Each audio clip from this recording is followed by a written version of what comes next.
Hello friends, ज्ञान भंडार classes में आप सभी का स्वागत है। आज हम वैदिक काल के कुछ और 20 मोस्ट इम्पॉर्टेंट क्वेश्चंस को इस वीडियो में डिस्कस करने वाले हैं। पार्ट 10 तक पहले ही अपलोड किया जा चुका है। ये है हमारा पार्ट 11। चलिए बिना किसी देरी के वीडियो को शुरू करते हैं।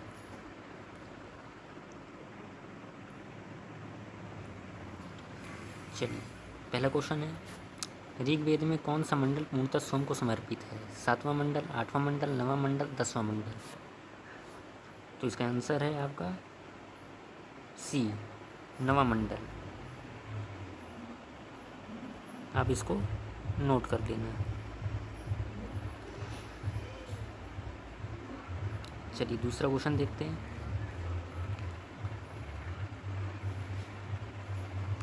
प्रसिद्ध 10 राजाओं का युद्ध दसराज युद्ध किस नदी के तट पर लड़ा गया? बहुत ही इंपॉर्टेंट क्वेश्चन है, हर बार एग्जाम में पूछा जाता है, तो आप इसको इम्पोर्टेंट करके मार्क लगा लेना, ठीक है।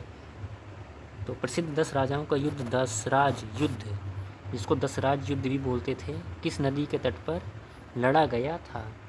पहला है ऑप्शन अस्किनी, बी शुत्रदी, सी वितस्ता, डी परुष्णी। तो किस नदी के तट पर लड़ा गया था? परुष्णी नदी के तट पर लड़ा गया था। अब इसको नोट कर लेना।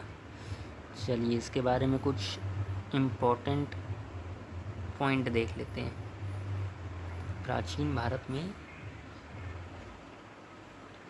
ऋग्वेद में उल्लिखित नदियों के प्राचीन नाम इस प्रकार थे। ऋग्वेद में उल्लिखित नदियों के कुछ प्राचीन नाम थे, वो कौन कौन से थे? आप इनको नोट कर लेंगे, एग्जाम में पूछे जाते हैं। तो रावी जो था, रावी नदी का प्राचीन नाम परुष्णी था। झेलम नदी का प्राचीन नाम वितस्ता था। चेनाब नदी का प्राचीन नाम अस्किनी था। सतलुज नदी का प्राचीन नाम शुत्रुदी था। व्यास नदी का प्राचीन नाम विपासा था। और गोमल एक नदी थी, इसका प्राचीन नाम गोमती था। तो आप इन सभी नदियों को नोट कर लेना। ये मोस्ट इम्पॉर्टेंट एग्ज़ाम के व्यू से बहुत महत्वपूर्ण है, आप इसको इम्पॉर्टेंट मार्क कर लेना। चलिए नेक्स्ट क्वेश्चन देखते हैं।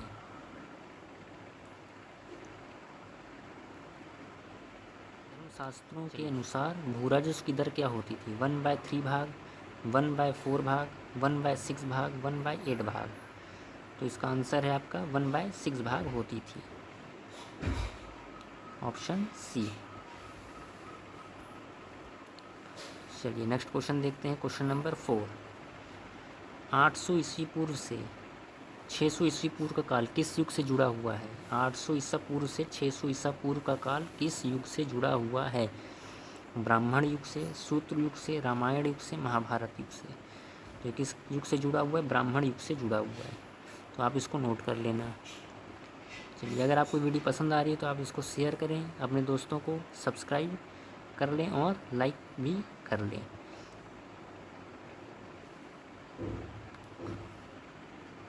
चलिए क्वेश्चन नंबर 5 देखते हैं। इस काल में अछूत की अवधारणा स्पष्ट रूप से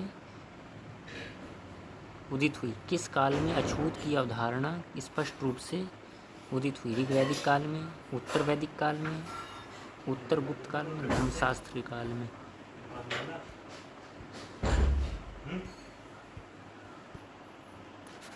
चलिए क्वेश्चन नंबर 5 है, किस काल में एक मिनट किस काल में अछूत की अवधारणा स्पष्ट रूप से उदित हुई? ऋग्वैदिक काल में, उत्तर वैदिक काल में, उत्तर गुप्त काल में, धर्मशास्त्र के काल में? तो इसका आंसर है आपका धर्मशास्त्र के काल में अछूत की अवधारणा स्पष्ट रूप से उदित हुई थी। चलिए आगे देखते हैं हम। क्वेश्चन नंबर 6, एशिया माइनर स्थित बोगजकोई का महत्व इसलिए है क्योंकि? क्यों था बोगजकोई का महत्व? ये इंपॉर्टेंट क्वेश्चन एग्जाम में पूछा गया, तो आप इसको मार्क कर लेना। चलिए ऑप्शन देखते हैं। वहाँ जो अभिलेख प्राप्त हुए हैं उनमें 4 वैदिक देवताओं इंद्र, वरुण, मित्र, नासत्य का उल्लेख मिलता है। मध्य एशिया व तिब्बत के बीच एक महत्वपूर्ण व्यापारिक केंद्र था। ए और बी दोनों, इनमें से कोई नहीं। तो एशिया माइनर स्थित भूगर्भ कुएं का जो महत्व था किस लिए था, वहाँ जो अभिलेख प्राप्त हुए हैं उनमें 4 वैदिक देवताओं इंद्र, वरुण, मित्र और नासत, ये चारों देवताओं के नाम पूछे जाते हैं कि भूगर्भ कुएं के अभिलेख में कौन से 4 देवता का वर्णन किया गया है। ठीक है, तो आप ये चारों देवताओं के नाम नोट कर लेना। ये चारों देवताओं के नाम भूगर्भ कुएं के अभिलेख में पाए गए हैं। और दूसरा, मध्य एशिया व तिब्बत के बीच एक महत्वपूर्ण व्यापारिक केंद्र भी स्थित था। तो ये दोनों जो हैं सही हैं, इसलिए भूगर्भ कुएं का महत्व था। तो इसका ऑप्शन हो जाएगा ऑप्शन सी, ए और बी दोनों। नोट कर लेना। चलिए, भूगर्भ कुएं का अभिलेख के बारे में कुछ पूछा जाता है तो इसको आप नोट कर लेना। इंपॉर्टेंट पॉइंट्स देखते हैं इसके बारे में। भूगर्भ कुएं अभिलेख तुर्की में स्थित है। कहाँ पर स्थित है? तुर्की में। दूसरा पॉइंट है, भूगर्भ कुएं एशिया माइनर में स्थित एक ऐतिहासिक स्थान है जहाँ से महत्वपूर्ण पुरातत्व संबंधी अवशेष प्राप्त हुए हैं।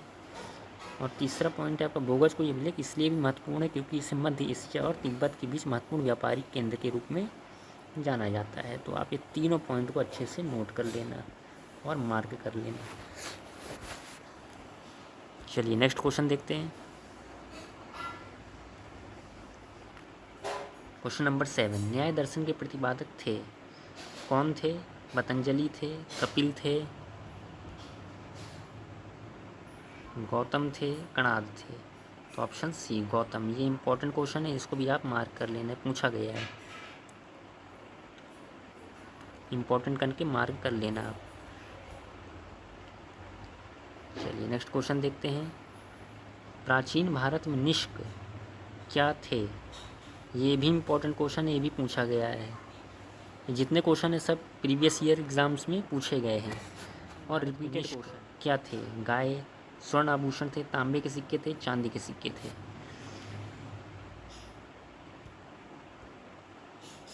तो कौन थे? स्वर्ण आभूषण थे। कौन थे? स्वर्ण आभूषण थे। निष्क स्वर्ण आभूषणों के कहा जाता, प्राचीन भारत में निष्क कहा जाता था। तो आप इसको नोट कर लेना। ठीक है, स्वर्ण आभूषण, ऑप्शन बी। चलिए इसके बारे में थोड़ा जान लेते हैं।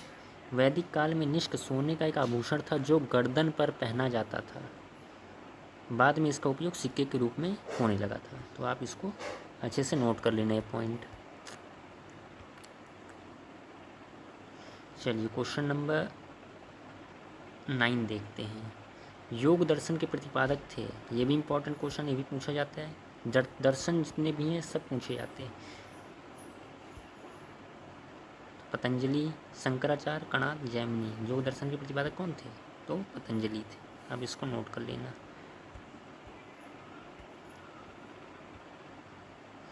चलिए क्वेश्चन नंबर 10 देखते हैं। उपनिषद पुस्तकें हैं। उपनिषद जो पुस्तकें हैं वो किससे संबंधित है? योग से, विधि से,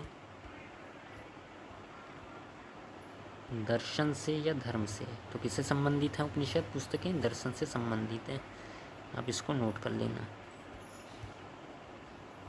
चलिए उपनिषद के बारे में थोड़ा समझ लेते हैं, जान लेते हैं और इम्पोर्टेंट पॉइंट्स को नोट कर लेते हैं। उपनिषद दर्शन से संबंधित पुस्तकें हैं। उपनिषद की कुल संख्या कितनी है? 108 है, जिसमें 13 उपनिषद हैं महत्वपूर्ण माने जाते हैं। जिसमें 13 उपनिषद क्या हैं? महत्वपूर्ण माने जाते हैं। ये पूछा गया है। ठीक है, ये उपनिषद कौन कौन से हैं ये भी नोट कर लेना। बृहदारण्यक उपनिषद, ईशावास्य उपनिषद, केनोपनिषद, कठोपनिषद, मंडूकोपनिषद, मांडूक्योपनिषद, तैत्तरीयोपनिषद, ऐतरेयोपनिषद, छांदोग्योपनिषद, श्वेताश्वतर उपनिषद, कौशिकी उपनिषद, मैत्रायणी उपनिषद। तो आप ये सारे 13 उपनिषदों को अच्छे से नोट कर लेना, पूछे गए हैं। चलिए नेक्स्ट क्वेश्चन देखते हैं।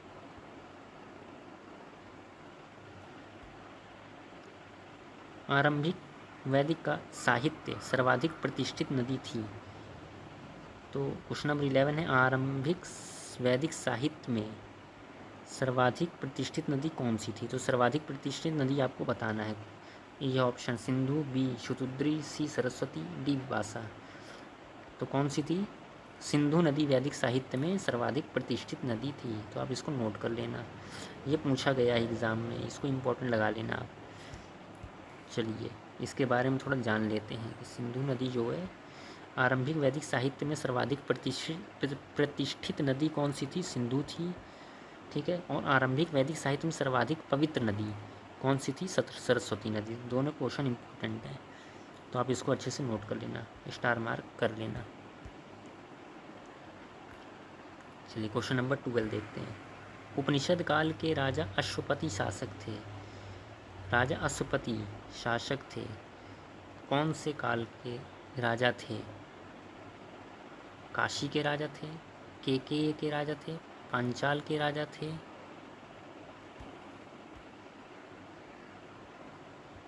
विदेह के राजा थे। तो आपको इसमें बताना है कि उपनिषद काल में के राजा अश्वपति कहाँ के शासक थे? कहाँ के शासक थे वो? कहाँ के शासक थे? काशी के, केकेय के, पांचाल के या विदेह के? कहाँ के शासक थे? केकेय साम्राज्य के शासक थे वो, राजा अश्वपति। ठीक है, तो आप इसको अच्छे से नोट कर लेना, ऑप्शन बी। तो केकेय साम्राज्य के बारे में थोड़ा जान लिया जाए, थोड़ा इंपॉर्टेंट पॉइंट्स हैं, इसको आप नोट कर लेना। चलिए देखते हैं। केकेय साम्राज्य प्राचीन भारत का एक महत्वपूर्ण राज्य था जो उपनिषद काल में अस्तित्व में था। उपनिषद काल में अस्तित्व में थे केकेय साम्राज्य। केकेय साम्राज्य के राजा अश्वपति थे जो अपनी विद्वत्ता और न्याय के लिए जाने जाते हैं। तो आप दोनों पॉइंट को नोट कर लेना। चलिए अगर आपको वीडियो पसंद आ रही तो आप इसको लाइक, शेयर और सब्सक्राइब करना ना भूलें, और अपने फ्रेंड्स को ज़्यादा से ज़्यादा शेयर करें। चलिए क्वेश्चन नंबर 13 देखते हैं। अध्यात्म ज्ञान के विषय में निचिकेता और यम का संवाद किस उपनिषद में प्राप्त होता है? ये इंपॉर्टेंट क्वेश्चन है, पूछा गया है।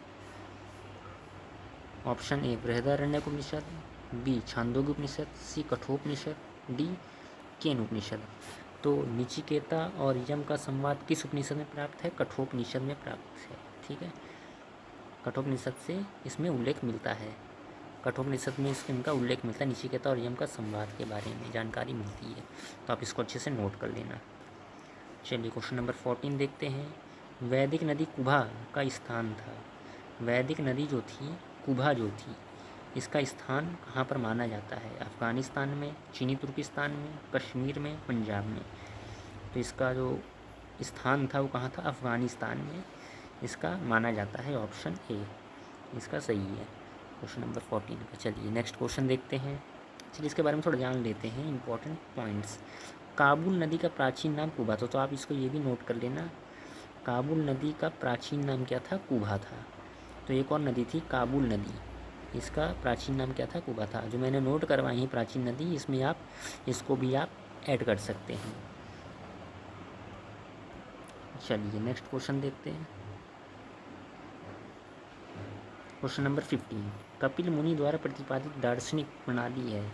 कपिल मुनि ने कौन सी दार्शनिक प्रणाली को प्रतिपादित किया था? सांख्य दर्शन, योग दर्शन, न्याय दर्शन, उत्तर मीमांसा। तो कपिल मुनि द्वारा प्रतिपादित दार्शनिक प्रणाली को क्या कहा जाता था? सांख्य दर्शन की इन्होंने प्रतिपादन किया था।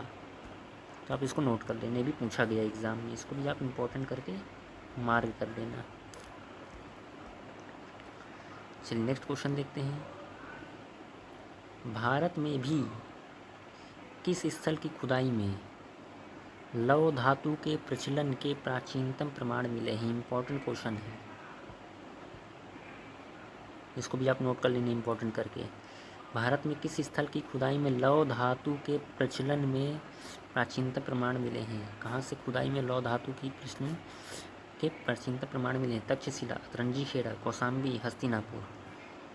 कहाँ से मिले हैं? अतरंजी खेड़ा से मिले हैं। Option B, option B Atranji Khera. यहाँ पे थोड़ा टाइप गलत हो गया है, ऑप्शन बी आप इसको अतरंजी खेड़ा को सही कर लेना। चलिए नेक्स्ट क्वेश्चन देखते हैं। इसका थोड़ा अतरंजी खेड़ा के बारे में जान लेते हैं, क्योंकि अतरंजी खेड़ा के बारे में पूछा जाता है एग्ज़ाम में। तो आप इसको इंपॉर्टेंट पॉइंट्स करके नोट कर लेना। सबसे पहला है अतरंजी खेड़ा उत्तर प्रदेश के एटा ज़िले में स्थित एक महत्वपूर्ण पुरातात्विक स्थल है। अतरंजी खेड़ा उत्तर प्रदेश में एटा ज़िले में है, स्थित है। अतरंजी खेड़ा से बौद्ध धर्म से संबंधित मूर्तियाँ, स्तूप और बर्तन मिले हैं। ठीक है, कहाँ क्या मिला है? मूर्तियाँ, स्तूप और बर्तन मिले हैं, बौद्ध धर्म से संबंधित हैं ये। यहाँ से कुषाण काल से संबंधित अवशेष में टेराकोटा मानव पशु मूर्तियाँ मोती प्राप्त हुए हैं। तो कुषाण काल से संबंधित भी अवशेष मिले हैं जिसमें से मानव और पशु की मूर्तियाँ और मोती प्राप्त हुए हैं।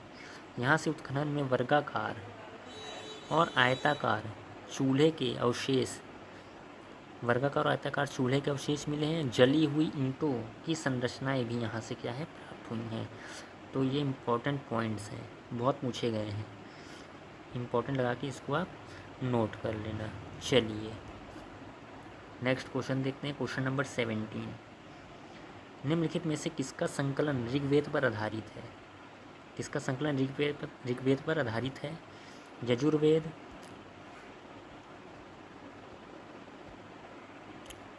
सामवेद, अथर्ववेद, इनमें से कोई नहीं। तो किसका आधारित है?